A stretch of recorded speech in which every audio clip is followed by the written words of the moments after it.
Hello there, welcome to NTV English News Bulletin. I am Bhavana Casey. In the beginning, we have the headlines.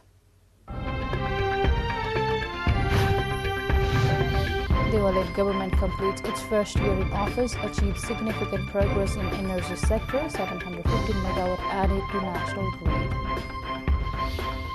Meet of the House of Representatives underway. Home Minister slated to table new Citizenship Bill in the Parliament. Guru Purnima being observed today, paying reverence to all teachers. 209th Bhanu Jayanti also being marked today. Sri Lanka's president flees country amid ongoing protest over economic crisis, reaches the Maldives on a military jet. And Nepal facing host Scotland in its second match of the ICC CWC League 2 series, under pressure to win today's match after defeat to Namibia.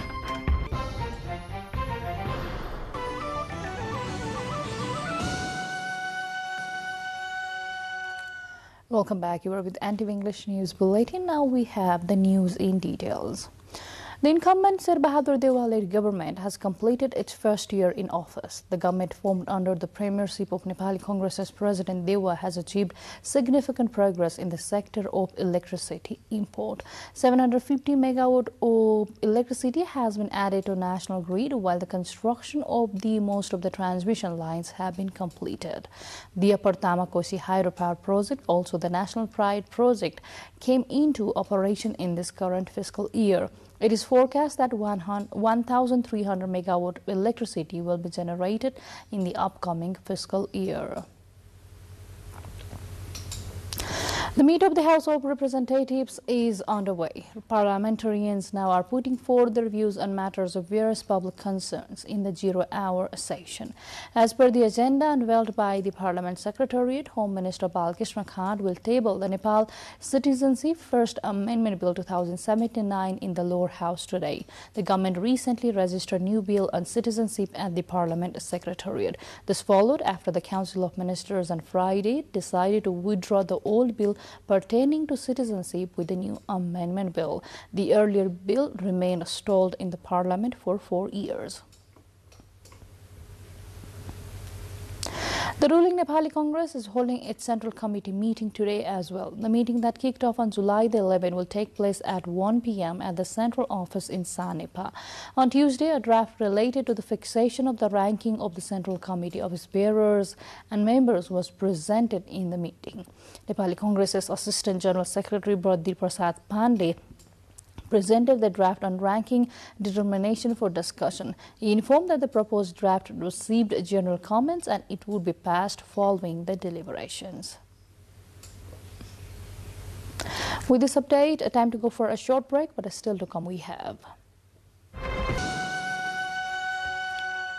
Welcome back. Now to more updates. Chairmen of the Janata Samajwadi Party, which is on the verge of split, have held separate gatherings of the party, while Chairman Upendra Yadav was holding the National Executive Committee's meeting in Birganj. The other Federal Council Chairperson, Dr. Baburam Bhattarai, hosted the party's Central Committee meeting's extended meeting. The other-led side have summoned the Central Committee's meeting in Birganj today. The faction says it does not consider the meeting called by Dr. Bhattarai legitimate. The Bhattarai faction, meanwhile, had said it is not aware of all of the meeting called in Birganj today. The Guru Purnima festival is being observed throughout the country by paying reverence to all teachers today. The festival, also marked as Teachers' Day, is observed on the full moon day in the Nepali month of Asad on Asad Shukla Purnima of the lunar calendar. The day is dedicated to the Gurus, or one's teacher who bestows the Gayatri mantra for the first time during one's Bratabandha, or the sacred thread ceremony, initiates one to reading and writing, reads out the Vedic hymns during the religious rituals, and other teachers in general. The word Guru means the person who removes the darkness of ignorance with the light of knowledge, as per the Tantric and the religious texts. Schools, colleges and various academic institutions organize a special program today to mark the Guru Purnima today.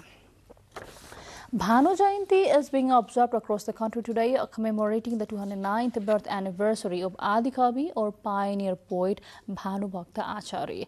Adikavi Bhanu Bhakta was born at Chudiramga village of Bhanu municipality in Tanuan, Asar 29, 1871 BS. He is highly honored for translating the epic Balmiki's Ramayana in Nepali language.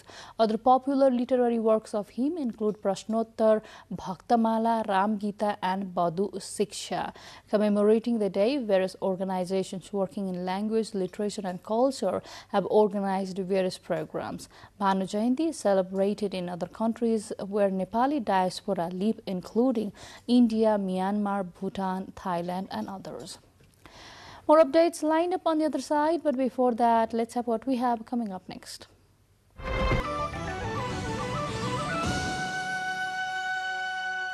Welcome back now to the international updates. The president of Sri Lanka fled the country early Wednesday, days after protesters stormed his office and home and the official residence of his prime minister amid a 3-month economic crisis that triggered severe shortages of food and fuel. President Gotabaya Rajapaksa, his wife and 2 bodyguards left aboard a Sri Lankan Air Force plane bound for the city of Malé. Rajapaksa had agreed to step down under pressure. Prime Minister Ranil Wickremesinghe said he would leave the new government once the new government is in place. Lawmakers agreed to elect a new president next week, but struggled Tuesday to decide on the makeup of the new government to lift the bankrupt country out of economic and political collapse. Twitter has taken billionaire Elon Musk to court to try to force him to buy the social media company, setting up a legal battle with the world's richest man. It comes after Musk announced that he was walking away from his proposed $44 billion takeover of Twitter on Friday. He claimed Twitter had not given information about the number of fake and spam accounts on the platform. More updates lined up on the other side, but before that, let's have what we have coming up next.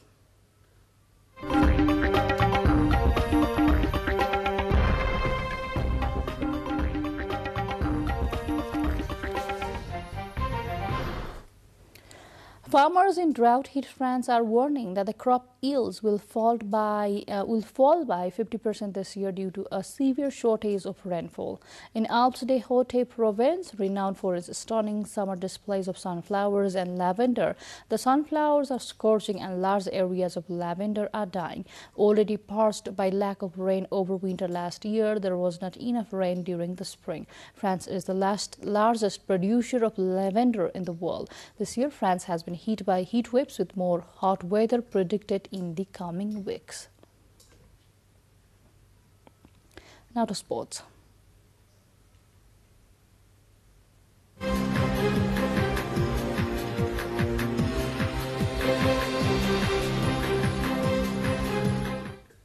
Nepal is facing host to Scotland today under its second match of the ICC CWC League 2 series. The match is slated to begin at 3:45 p.m. at Titwood Cricket Ground. Nepal now is in 6th position of points table after losing to Namibia in its first match by 40 runs. While chasing the target of 221 runs, Nepal could only accumulate 180 runs, losing all wickets due to poor batting in its earlier match. Well, with this update, we come to the end of this English News Bulletin. But before we say goodbye, let's have a quick reminder of the major stories.